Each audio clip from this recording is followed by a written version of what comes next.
I settled down on a big flat rock halfway between the stream and the cave.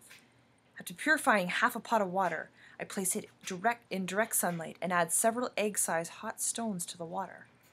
I'm the first to admit I'm not much of a cook, but since soup mainly involves tossing everything in a pot and waiting, it's one of my better dishes. I mince gristling until it's practically mush and mash some of Rue's roots. Fortunately, they've both been roasted already, so they mostly need to be heated up. Already, between the sunlight and the rocks, the water's warm.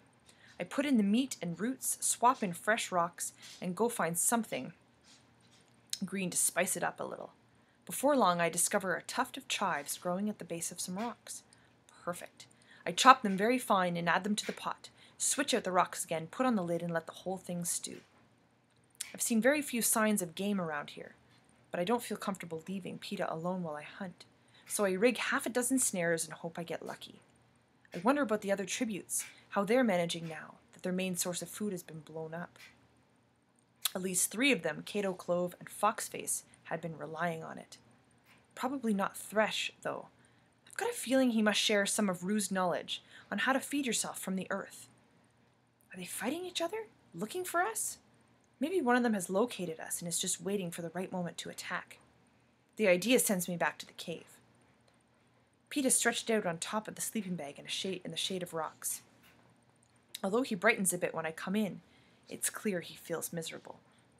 I put cool cloths on his head, but they warm up almost as soon as they touch his skin. Do you want anything? I ask. No, he says, thank you. Wait, yes, tell me a story.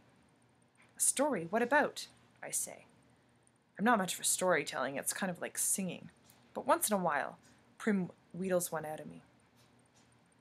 Something happy. Tell me about the happiest day you can remember, says Peeta.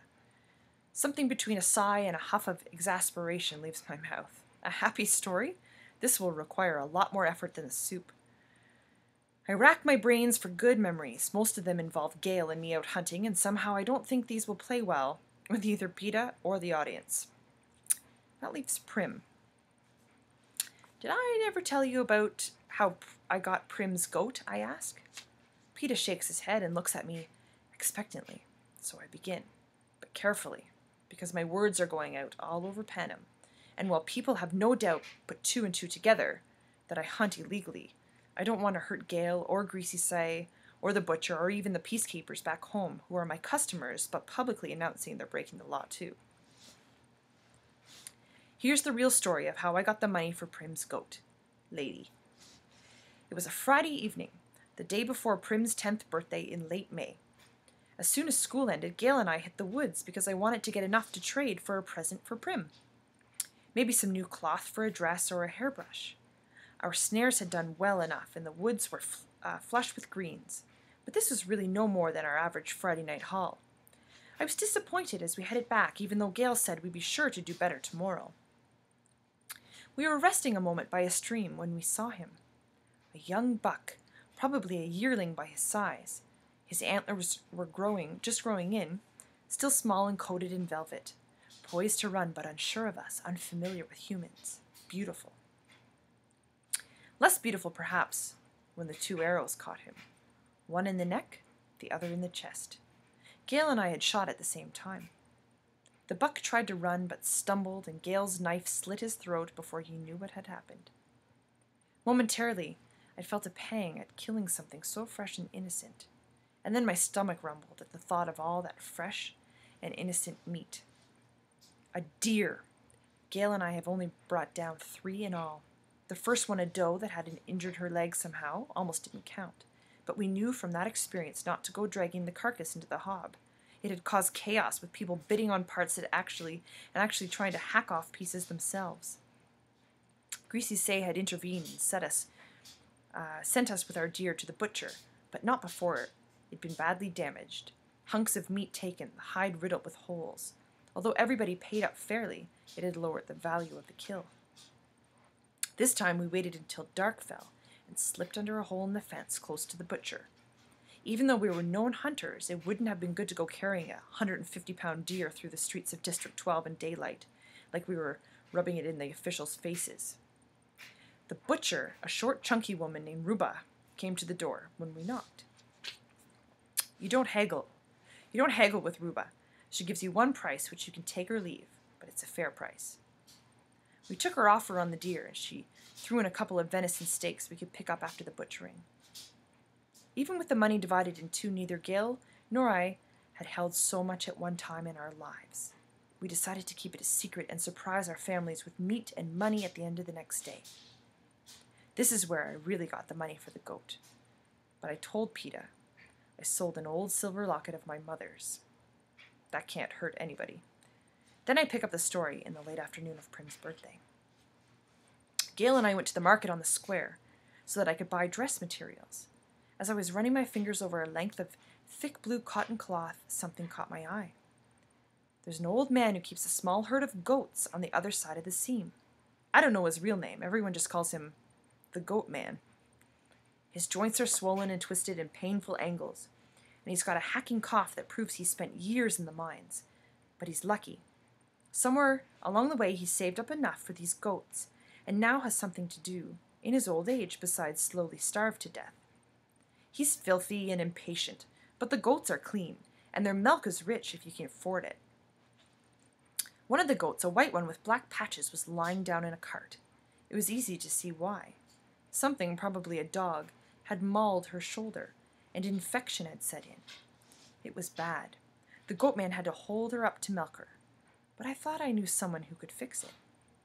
"Gil," I whispered, "I want that goat for Prim." Owning a nanny goat can change your life in District 12. The animals can live off almost anything. The meadow's a perfect feeding place, and they can give 4 quarts of milk a day. To drink, to make into cheese, to sell. It's not even against the law. "She's hurt pretty bad," said Gil. "We better take a closer look." We went over and bought a cup of milk to share, then stood over the goat as if idly curious. "Let her be," said the man. "Just looking," said Gil. "Well, look fast. She goes to the butcher soon. Hardly anyone will buy her milk, and then they only pay half the price," said the man. "What's the butcher giving for her?" I asked. The man shrugged. "Hang around and see." I turned and saw Ruba coming across the square toward us. "Lucky thing you showed up," said the goat man when she arrived. "Girl's got her eye on your goat." "Not if she's spoken for," I said carelessly. Ruba looked me up and down, then frowned at the goat. "She's not. Look at that shoulder. Bet you half the carcass will be too rotten for even sausage." "What?" said the goat man. "We had a deal." "We had a deal on an animal with a few teeth marks. Not that thing. Sell her to the girl if she's stupid enough to take her," said Ruba. As she marched off, I caught her wink. The goat man was mad, but he still wanted that goat off his hands. It took us half an hour to agree on the price. Quite a crowd had gathered by then to hand out opinions. It was an excellent deal if the goat lived. I'd be robbed if she died. People took sides in the argument, but I took the goat. Gil offered to carry her. I think he wanted to see the look on Prim's face as much as I did. In a moment of complete giddiness, I bought a pink ribbon and tied it around her neck. Then we hurried back to my house. You should have seen Prim's reaction when we walked in with that goat. Remember, this is a girl who wept to save that awful old cat, Buttercup. She was so excited she started crying and laughing all at once. My mother was less sure, seeing the injury, but the pair of them went to work on it, grinding up herbs and coaxing brews down the animal's throat. "They sound like you," says Peta. I had almost forgotten he was there. "Oh no, Peta. They work magic. That thing couldn't have died, if it tried," I say. But then I bite my tongue, realizing what that must sound like to Peta, who is dying in my incompetent hands. "Don't worry. I'm not trying," he jokes. Finish the story.